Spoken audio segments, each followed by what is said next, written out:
นี่พี่น้องวิธีเตารถ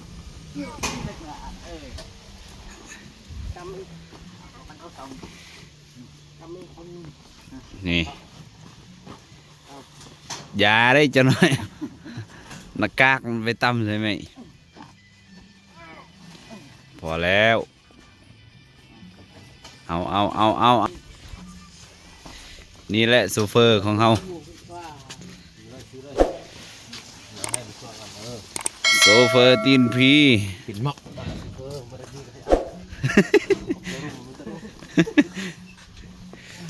บ่าวโป้ข้าวอยากเห็นคลิปนี่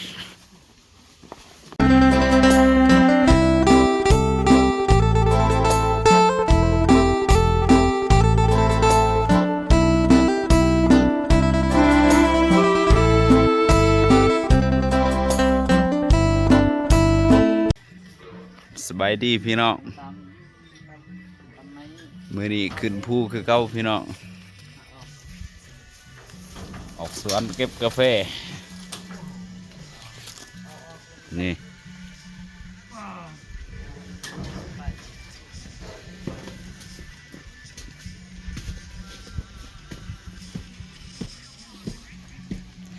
นี่แมนคิวรถอยู่สวน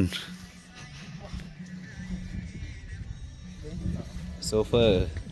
อร์ตีนพี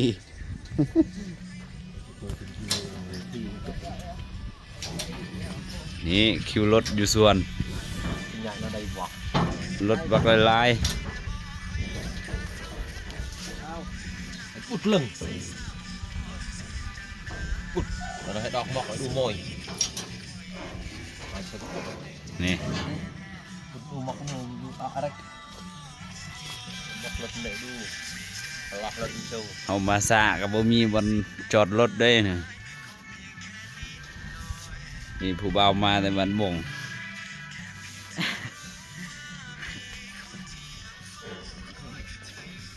โอ้นักข่าวเนาะ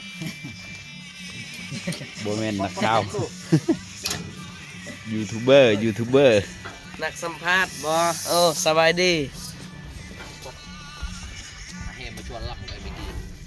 ตุ่มหลุดตุ่มเล็กนี่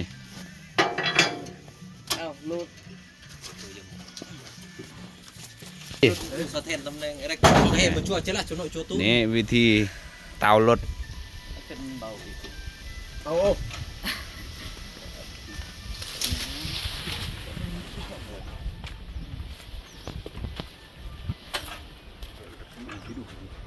พี่เต้ลคำเลี้ยวไปดูสิอยู่ไปดูต้องได้ถอดม็อกพี่น้องเข้าก่อนเอาเรามีเปอร์เซ็นต์ขัดอยู่ยกอันกดเล็กว่างอยู่เอาจับต่อเลยช่วยกำเลี้ยวลุ่มเลยยืดเลยไป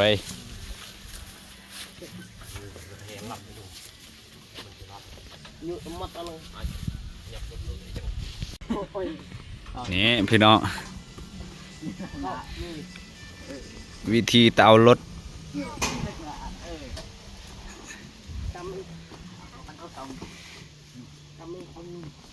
นี่ยาได้จะหน่อยนักกากมันไปตั้มใช่ไหมพอแล้วเอา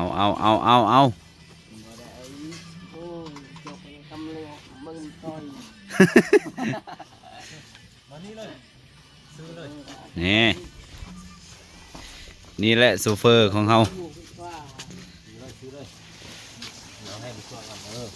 โซเฟอร์ตีนพีปิดหมอกนี่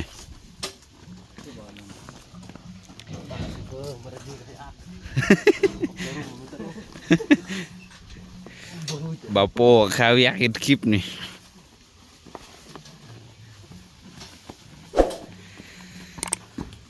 กว่าสิได้คลิปหนึ่งโมเมนต์ง่ายให้เด้อพี่น้องนี่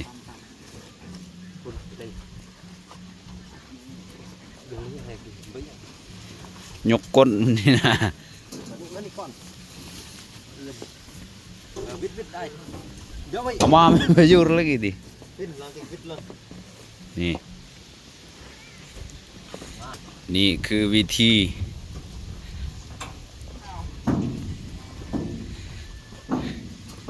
เตารถ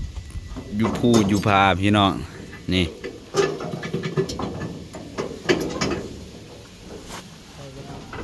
เพราะว่าเฮามาซะพุ่นอยู่เทิงพุ่นกาแฟเขาเก็บมื้อนี้พุ่นรถมาฮอดแต่เพียงนี้พี่น้องนี่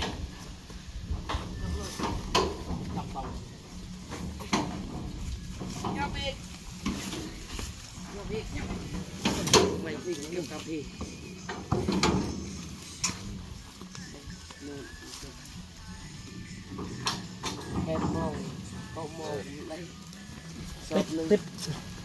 รถนิกอวยนู่นนี่ยับลงลุ่มอีก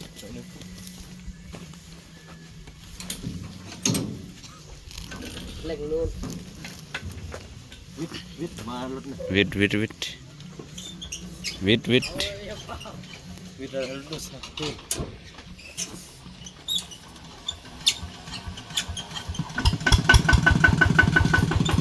จะได้เมื่อยบ่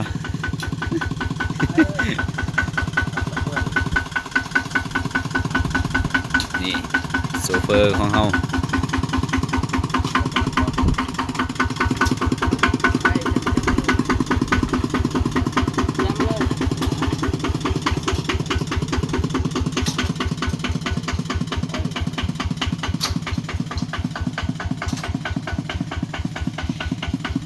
คิวรถสายไต้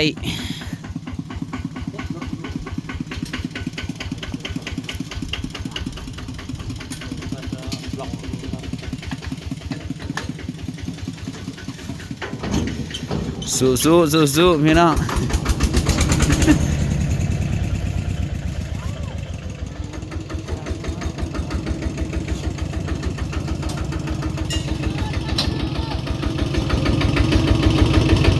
นี่เป็นกาแฟบ้านหน่วยดำเนาะพี่น้องนี่คนงานเขาเจ้ากำลังเก็บกาแฟ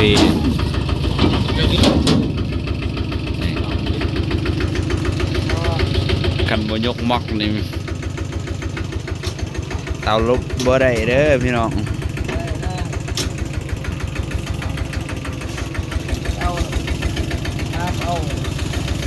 นี่ได้เสียโค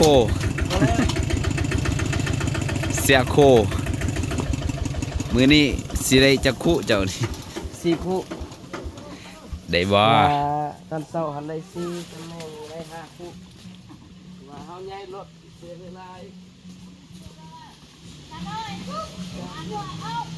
นี่พวกบ้านหน่วยดำ 2 รอบ กาแฟเขาเองเด้อพี่น้องบ่แม่นกาแฟเฮาเขาเจ้ามาจาก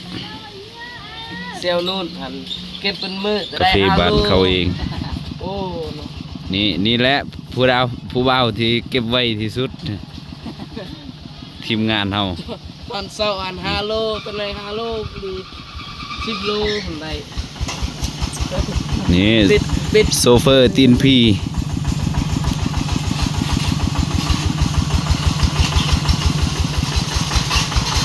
มื้อนี้เพิ่นมาช่วยไม่เท่าเพิ่นได้มื้อนี้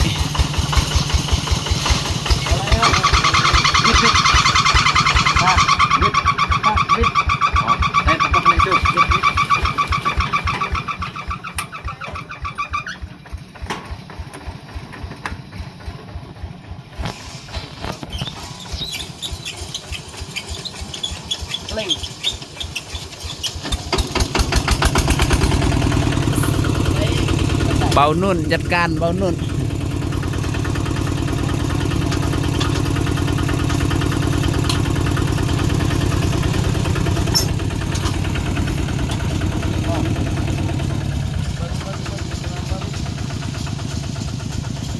ยกนี่ยกบล็อกมัน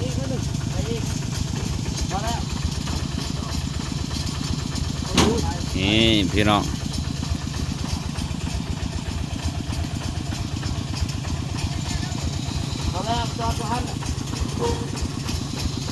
ไป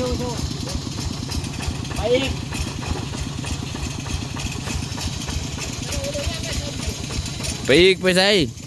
เอาลงนุ่มเหมือนไงรถบอลปลารถเป็นยังบ่มี นี่แหละเดิน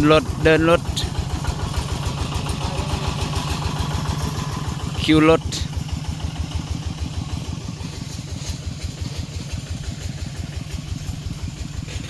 มาพี่น้องย้ายรถแล้วกับ ซื้อบินมันไม่ได้ปลารถคนมาซื้อตอนนั้นปลา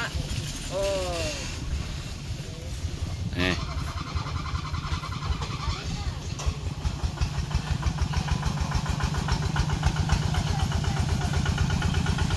ร้านเคยเอาเองนี่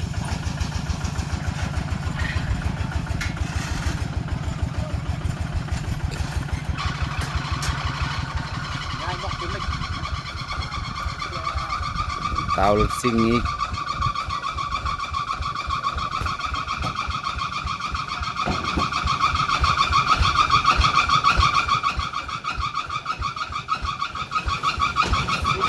นี่คนงานเก็บกาแฟบ้านเขา จังเลย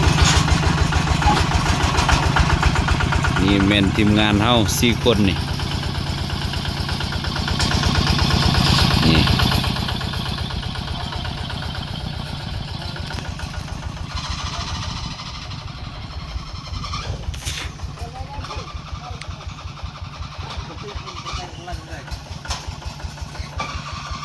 คันเฮามาก่อนหมู่แม่นเฮาออกโลกรถยากจะหน่อยเพราะว่ามื้อนี้เฮามาช้าเพราะมื้อนี้เอาสิเก็บกาแฟเป็นมื้อสุดท้าย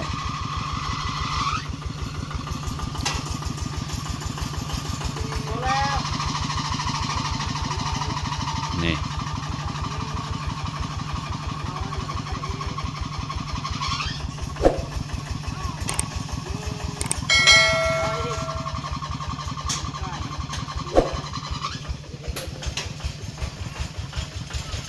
นี่พี่น้องกาแฟตัวเก็บแล้วตัวเอาสิเก็บมื้อนี้พุ่นอยู่หน้าผาพุ่นกาแฟยังน้อยหนึงบางที1 โมง 2 โมงจะน้อยก็แล้วเลยนี่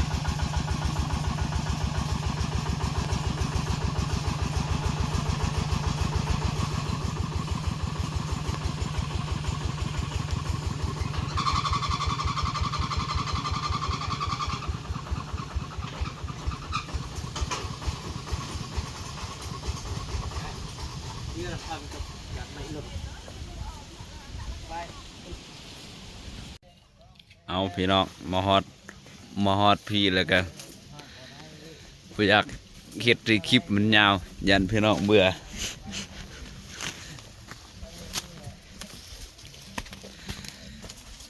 เดี๋ยวสิขอฝากให้พี่น้องกดไลค์กดแชร์ส่องเบาโปชาแนลและสิขอจบคลิปเพียงเท่านี้ขอกล่าวคำว่าสบายดีบ๊ายบาย